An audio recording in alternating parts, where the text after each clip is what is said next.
నమస్తే అండి. నేను మీ అశ్విని. దుర్గా నవరాత్రులు వస్తున్నాయి కదండి.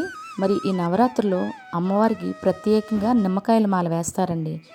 నిమ్మకాయల మాల వేస్తారు చూస్తున్నాం. మరి మనం ఎందుకు వేయకూడదు? అదేమి స్తోమతకు మించింది కూడా కాదు.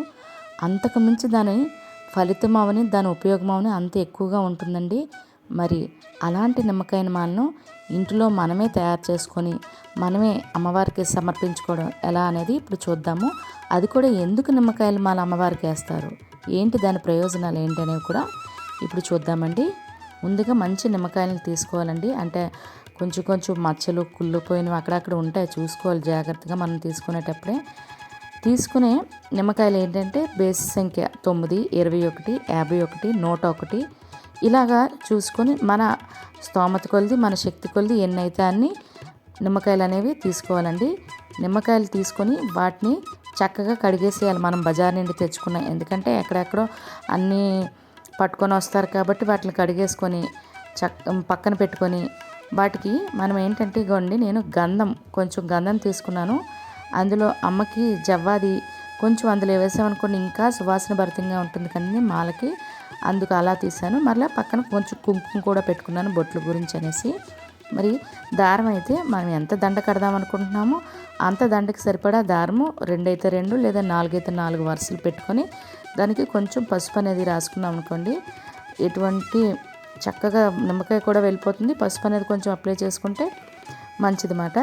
ఇలా పసుపు అనేది మొత్తం దారం అంతా రాసుకొని నిమ్మకాయల మాల కట్టేటప్పుడు మాత్రం మనము ముందు రోజు ఏర్పాటు చేసుకున్నా లేదా అదే రోజు పూజకి రెడీ చేసుకున్నా కూడా స్నానం చేసి మనం ఆ పని అయితే చెయ్యాలండి. అమ్మవారికి మాల కడుతున్నాం కదా, అందుకు చెప్పేటప్పుడు కూడా మన కష్టాన్ని ఏదైతే ఉందో అది మనసులో ఉంచుకొని పలకాలి. ఓం దుర్గే నమః, ఓం దుర్గే నమః అనే మంత్రాన్ని, పంచాక్షరి మంత్రాన్ని పలుకుంటూ మనము ఈ నిమ్మకాయల మాల అనేది కట్టాలండి.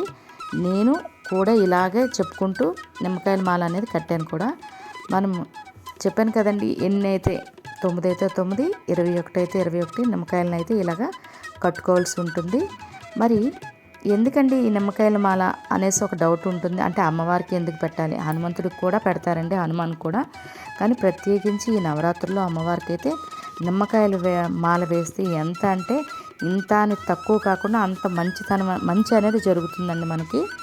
మరి ఈ నిమ్మకాయల మాల ఎందుకు వేస్తారంటే, పురాణాల ప్రకారం నింబాసురుడు అనే రాక్షసుడు శివుడు మరియు బ్రహ్మ నుండి చాలా వరాలు పొంది ప్రజలను ఇబ్బంది పెట్టి వేధిస్తూ తన జీవనం గడుపుతుండేవాడనమాట. అప్పుడు అగస్త్యుడు ఈ బాధలను, ఈ ప్రజల్ని పెట్టే వాటిని చూసి కలత చెంది ప్రజలకి ఎలాగైనా మంచి జరగాలని తపస్సు చేస్తాడు అగస్త్యుడు. అప్పుడు అమ్మవారు తన తపస్సుకి సంతోషించి తన ముందు ప్రత్యక్షమవుతారు. అప్పుడు అగస్త్యుడు నింబాసురుణ్ణి సంహరించి ప్రజలకి మంచి చేయమని వేడుకుంటాడనమాట. అప్పుడు దుర్గామాత ఒప్పుకొని నింబాసురుని సంహరించి ప్రజలందరికీ సంతోషాన్ని చేకూరుస్తారు. అందుకనే నింబాసురుని సంహరించిన కారణంగానే అమ్మవారిని శాకాంబరి రూపంలో కూడా అలంకరిస్తారు. మనం చూస్తాం కదండి, విజయవాడలో అమ్మవారు శాకాంబరి అలంకరణలో అంటే కాయగూరలతో చాలా అందంగా అలంకరిస్తారు. ఆ రోజు అంటే ఇదే రీజన్ వల్ల మనకి ఆ రోజు అమ్మవారు శాకాంబరి అలంకరణలో దర్శనమిస్తారు.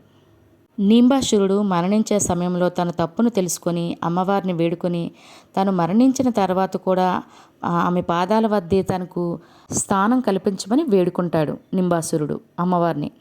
అందుకు అమ్మవారు ఒప్పుకొని తన్ని నిమ్మకాయ రూపంలో తన్ని అమ్మవారి దగ్గర ఆభరణంగా వేస్తే ఆ విధంగా నేను పూజలు అందుకుంటానని అమ్మవారు నింబాసురుడికి వరమిస్తారు. కాబట్టి అప్పటి నుండి ప్రజల నిమ్మకాయల్ని ప్రత్యేకంగా అమ్మవారికి మాలగా, అంటే కాళికామాత రూపంలో, చండీమాత రూపంలో ఉన్నప్పుడు మాలగా సమర్పించి అమ్మవారిని పూజిస్తారు. ఎందుకంటే అమ్మవారికి నిమ్మకాయల మాల సమర్పించడం వల్ల అమ్మవారికి కోపం అనేది తగ్గుతుంది. మరి ఈ నవరాత్రుల్లో అమ్మవారు యుద్ధం చేస్తూ ఉగ్రరూపంలో ఉంటారు కదండి, ఆమె కోపం తగ్గడానికి ప్రత్యేకించి నిమ్మకాయల మాల అనేది అమ్మవారికి సమర్పిస్తాము. ప్రత్యేకించి ఈ దారం కూడా పసుపైన, కుంకుమైనా ఏదో ఒకటి రాసి పెట్టి మనము 3 అయితే 3, 9 అయితే 9 తోరణాలు అంటే అన్ని ట్రిప్పులు దారం తీయడం, నిమ్మకాయలు కట్టడం వల్ల అమ్మవారికి మనకి మధ్య ఒక బంధం అనేది ఏర్పడుతుందండి. ఆ బంధాన్నే మాల కింద మనం సమర్పిస్తాము.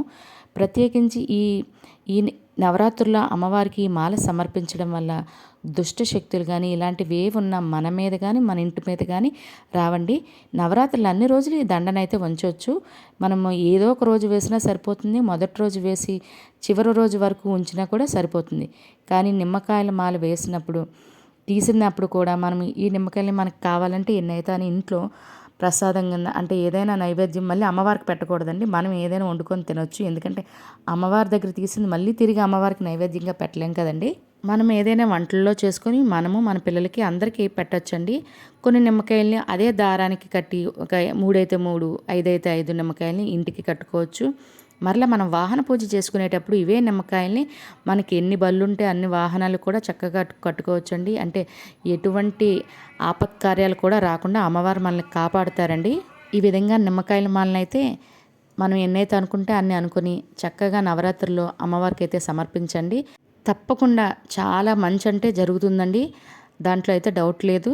మీరు ఒక్కసారైనా వేసి చూడండి. అప్పుడు తెలుస్తుంది ఎంత మనకి అమ్మవారు ఇస్తున్నారు అనేసి, అమ్మగారి అనుగ్రహం పొందుతారు అనేసి. అదేవిధంగా మీకు కుదరకపోతే ఎక్కడైనా మనకి అంటే మేము పూజ చేసుకోవడం ఈసారి కుదరట్లేదు అనుకునేవాళ్ళు మనకి నవరాత్రుల పూజలు అమ్మవారు బయట విగ్రహాలు పెడతారు కదండి. అక్కడైనా అమ్మవారి దగ్గర ఉంచి పూజ చేయించుకోండి. పూజ చేయించుకున్న నిమ్మకాయలు తర్వాత రోజు తీసుకుని వచ్చి మీ ఇంట్లో పెట్టుకోండి. లేదా మీరు ఇలా వాడుకోండి, లేదా ఇంటికి కట్టుకోండి, లేదా వాహనాలకైనా కట్టుకోండి. చాలా మంచి జరుగుతుంది. వీడియో మీకు నచ్చిందండి? నచ్చితే ఒక లైక్ చేయడం మాత్రం మర్చిపోకండి. తర్వాత నవరాత్రుల్లో అమ్మవారి పూజా విధానం ఇంట్లో ఎలా చేసుకోవాలనేది కూడా వీడియో పెడతాను. రేపు మరలా మరొక కొత్త వీడియోతో కలుద్దాం. ధన్యవాదములు. ఓం దుర్గయే నమః.